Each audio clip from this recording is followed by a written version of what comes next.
महाभारत के युद्ध में कौरवों की ओर से लड़ी श्री कृष्ण की नारायणी सेना के 10 रहस्य। मित्रों, आज हम आपको महाभारत के युद्ध में श्री कृष्ण की नारायणी सेना ने कौरव पक्ष की ओर से लड़ाई की थी और भगवान श्री कृष्ण स्वयं पांडव के पक्ष में। साथ ही हम आपको ये भी बताने वाले हैं कि श्री कृष्ण की नारायणी सेना के वो 10 रहस्य जिसे जानकर आपको आश्चर्य होने वाला है।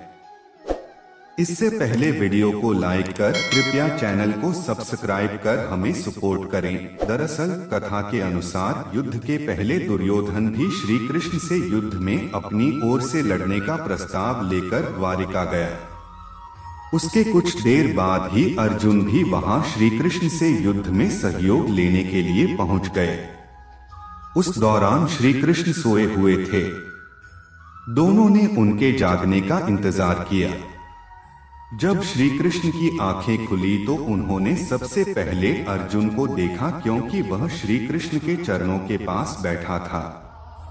अर्जुन को देखकर उन्होंने कुशल क्षेम पूछने के बाद आगमन का कारण पूछा।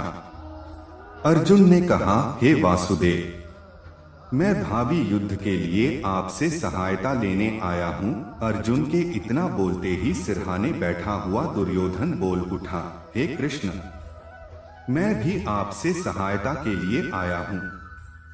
चूंकि मैं अर्जुन से पहले आया हूँ, इसीलिए सहायता मांगने का पहला अधिकार मुझे होना चाहिए। दुर्योधन के वचन सुनकर भगवान कृष्ण ने घूमकर दुर्योधन को देखा और कहा, हे दुर्योधन, मेरी दृष्टि अर्जुन पर पहले पड़ी है और तुम कहते हो कि तुम पहले आए हो। तो मुझे तुम दोनों की ही सहायता करनी पड़ेगी। मैं तुम दोनों में से एक को अपनी पूरी सेना दे दूंगा और दूसरे के साथ मैं स्वयं रहूंगा। अब तुम लोग निश्चय कर लो कि किसे क्या चाहिए। तब अर्जुन ने श्री कृष्ण को अपने साथ रखने की इच्छा प्रकट की, जिससे दुर्योधन प्रसन्न हो गया, क्योंकि वह तो श्री कृष्ण की विशाल सेना नारायणी सेना का सहयोगी लेने ही तो आया था। इस प्रकार श्री कृष्ण ने भावी युद्ध के लिए दुर्योधन को अपनी सेना दे दी और स्वयं पांडवों के साथ हो गए। सात्यकी नारायणी सेना के प्रधान सेनापति थे। कायदे से उन्हें अर्जुन की ओर से लड़ना चाहिए था, लेकिन उन्होंने पांडवों की ओर से लड़ने का तय किया था। मित्रों, अब हम श्री कृष्ण की नारायणी सेना की वो 10 रहस्य के बारे में जानते हैं। पहला रहस्य है, कालारिप्यट्टु विद्या में पारंगत श्री कृष्ण की नारायणी सेना को उस काल में भारत की सबसे भयंकर प्रहारक माना जाता था। दूसरा रहस्य है, श्री कृष्ण की एक अक्षौहिणी नारायणी सेना मिलाकर कौरवों के पास 11 अक्षौहिणी सेना थी, तो पांडवों ने 7 अक्षौहिणी सेना एकत्रित कर ली थी। तीसरा रहस्य है कि एक अक्षौहिणी में 21,870 गज, 21,970 रथ, 65,610 अश्व और 109,350 पदाती होते थे। कुल योग 218,700 होता था।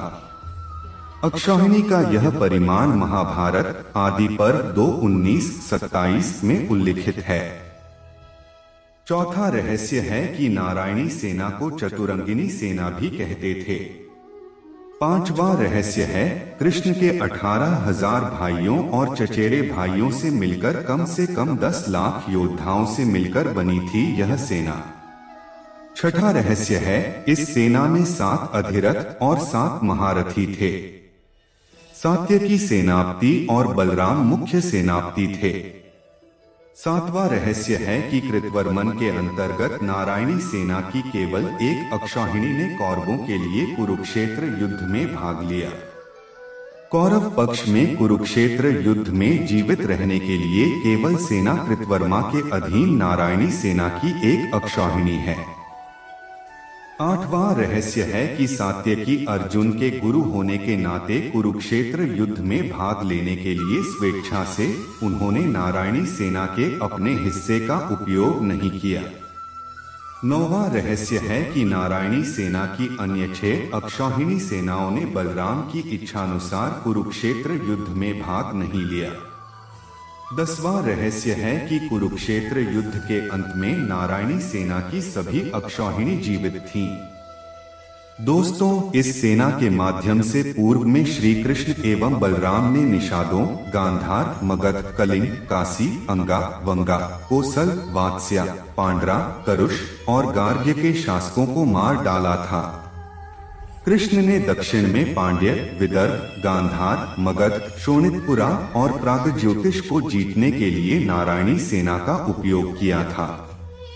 मित्रों, हमें आशा है कि ये वीडियो आपको अच्छी होगी। कृपया वीडियो को लाइक और चैनल को सब्सक्राइब करना न भूलें और कमेंट में जय श्री कृष्णा अवश्य लिखें।